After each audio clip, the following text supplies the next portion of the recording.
سلام به همه شما دوستان عزیز و همراهان پیک شادی. این هفته خبر تو خبر داره براتون از قیام ولایت سوز خوزستان و ترس و وحشت خامنه‌ای از گسترش شعله‌های قیام.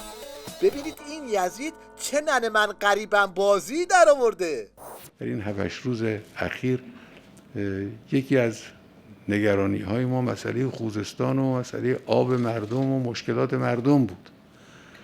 واقعا دردآوره برای انسان که انسان مشاهده بکنه استان خوزستان با این مردم وفاداری که در این استان هستن، با این همه امکانات و استعدادهای طبیعی که در این استان وجود داره، با این همه کارخانجاتی که در این استان وجود داره، وضع مردم به جایی برسه که اونها رو ناراضی کنه. این عضمای فلک زده و شاخ شکسته خوب بدونه که هم عمامه و هم سقف نظامش رو داره باد میبره و همین روزاست که باید از ترس مردم 2 تا پا قرض کنه و الفرار.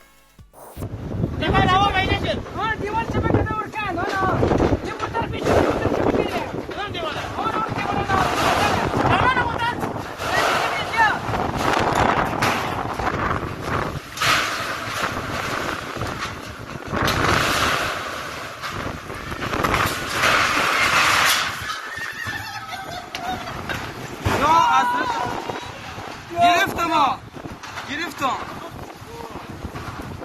حالا فکر میکنید منظور خامنه‌ای از رسیدگی به مشکلات خوزستان چیه؟ اصلا راه حلش برای بحران خوزستان چیه؟ بفرمایید اینم یه نمونه از راه حل‌های آخوندا برای بحران آب. عرق خورا، قماربازا، خانومای بی‌حجاب، مال مردم خورا، تشنگی این مملکت گردن شماست، تشنگی حیوانات گردن شماست، مردن چارپایان و گوسفندا از بی‌آبی تو بیابونا و بی‌علفی گردن شماست. ضمناً یادمون نرفته که همین جماعت برای مشکل آب کارون چه دجال بازیایی در می آوردن. حرمت مبارک حضرت سید الشهدا علیه السلام در روز ولادت قربت مبارک رو در رودخانه کارون می‌اندازند. السلام علی الحسین و علی علی بن الحسین و علی اولاد الحسین. خدای محقق سید الشهدا روز مبارک عیدی رو مردم خوزستان بدهید. آب انشاءالله کلی صلوات بر محمد. اللهم صل علی محمد و آل. از اون طرف بشنوید از شیخ فری که طبق معمول همه تقصیرها رو به گردن مردم خوزستان انداخت و خودش و همدستانش رو اینطوری در برد. مردم عزیز ما در خوزستان و در بسیاری از استانهای جنوبی ما و خب در شرایط کم آبی دچار مشکل شدند، دامشون، کشاورزیشون. حالا مردم خوزستان علیرغم اینکه توصیه ما این بوده که اونجا برنج کاری نشه، ولی خب سالهاست برنج کاری هم انجام میدن، خود اون هم مزید بر علت شده. اینا همه دست به دست هم داده. مردم عزیز، این همون آخوند شیادیه که قبلا به مردم خوزستان وعده سر خرمن میداد و از این جنگولک بازی ها در می آورد. ما برای آب شرب همه شهرها و روستاهای استان و فاضلاب 17 شهر استان 10,000 میلیارد تومان اعتبار را مقرر کرده ایم. در هر حال تا همین جای کار آخوندا گل خوردن. اونم چه گل خوردنی؟ گل لایی.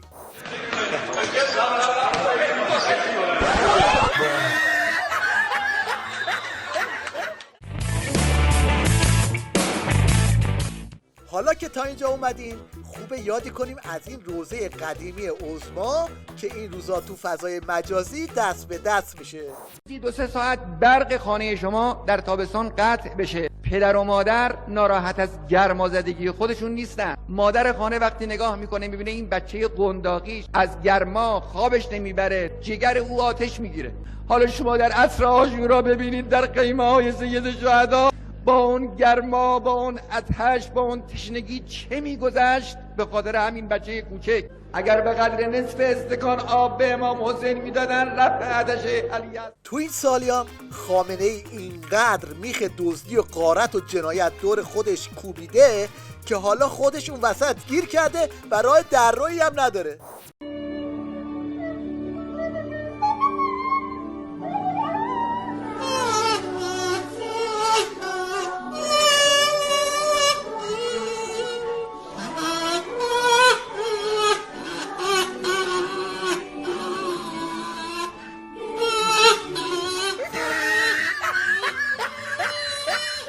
این جماعت مفخور برای خودشون همه چی مهیا کردن، بعد به مردم که میرسه نسخه صرفه جویی میپیچن. یکیشون همین شیخ فریه که زیر کولر گازی نشسته و پرچم کنارش داره از باد خنک تکون میخوره، بعد از این روزها برای مردم میخونه.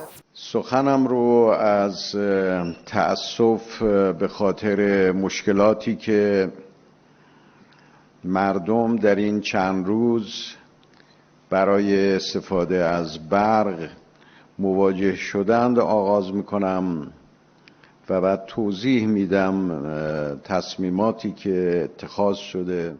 یا این یکی که حیا رو خورده و شرب رو به کمرش بسته و به جای گیر دادن به مزارع بیت کوین سپاه به لاپ خونه مردم پیله کرده. در کسب‌های مختلف مشغول کار هستند. اگر وسایل سرمایشی دارید درجه اون رو روی درجه 24 25 تنظیم بفرمایید. در منزل اگر واقعا یک لامپ اضافی روشنه حتما خاموش کنید. حتی یک لامپ ممکنه یک نفر از هموطنان ما به شرایط دستگاه اکسیژن ساز همین الان نیاز داشته باشه و نتونه و قادر نباشه به دلیل قطع برق استفاده کنه. بیایم به جان هم دیگه احترام بگذاریم و این رعایت بسیار ارزشمند رو نتیجه مدیریت بحران آخوندا هم همین میشه که ملاحظه میکنید از لوله به جای آب گاز میاد بیرون. کس هم پیگیر نیست. زنگ زدیم اداره آب، هیچ کس حتی مراجعه نکرده و پیگیری نمیکنه. همین دیشب باعث انفجار و سوختگی شدید شد. لوله آبو میبینید که چطوری گاز داره ازش میزنه بیرون. اینم از لوله آب، از آب ماشه. خلي ضع معهم تالي اول. مشنگستان این هفته رو با قمپوزای این آخوند ابو تربچه شروع میکنیم که از داغ تحریمی که مردم به پیشونی انتخابات خامنه ای کوبیدن دلش خونه و میخواد با این دروغ درمانی ها به بسیجی‌های وارفته روحیه بده. میانگین مشارکت مردم 69% است. یعنی در کشور ایران با آنکه چند دهه بیشتر از مردم سالاری و حضور و مشارکت مردم در شکل‌گیری نهادهای سیاسی نمی‌گذرد، مشارکت ملت عزیز 10% بالاتر از مشارکت مردم در انتخابات ریاست جمهوری در ایالات متحده امریکاست.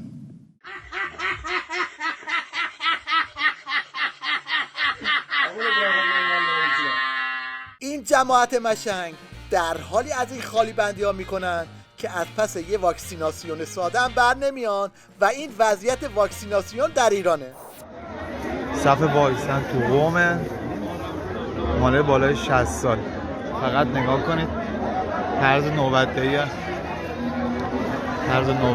نگاه کنید واقعا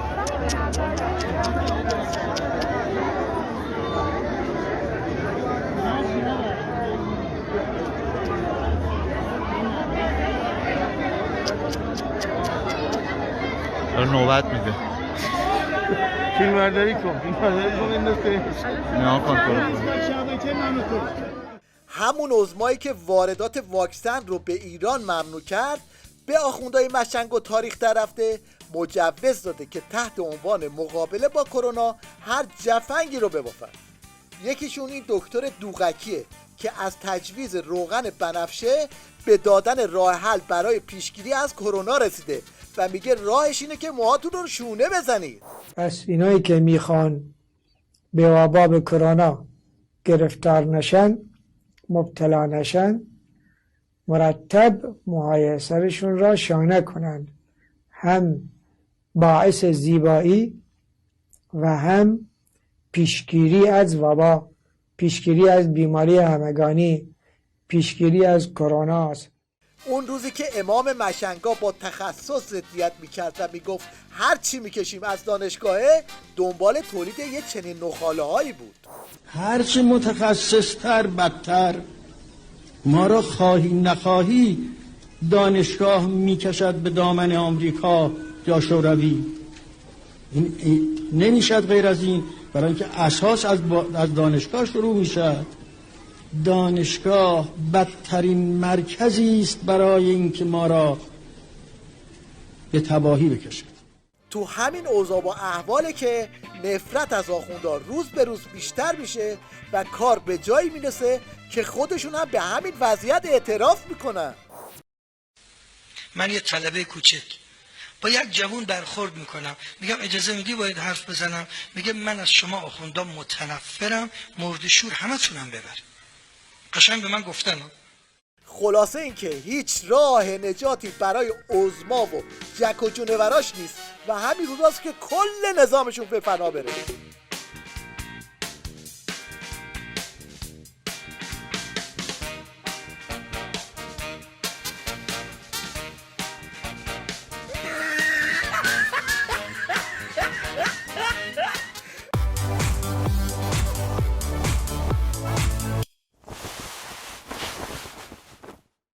در پایان توجهتون رو به یه شیرینکاری زیبا با جلوه‌های ویژه کامپیوتری جلب می‌کنیم که تلفیق جالبی از ایده و خلاقیته. قبل از اون من با همه شما عزیزان خداحافظی می‌کنم.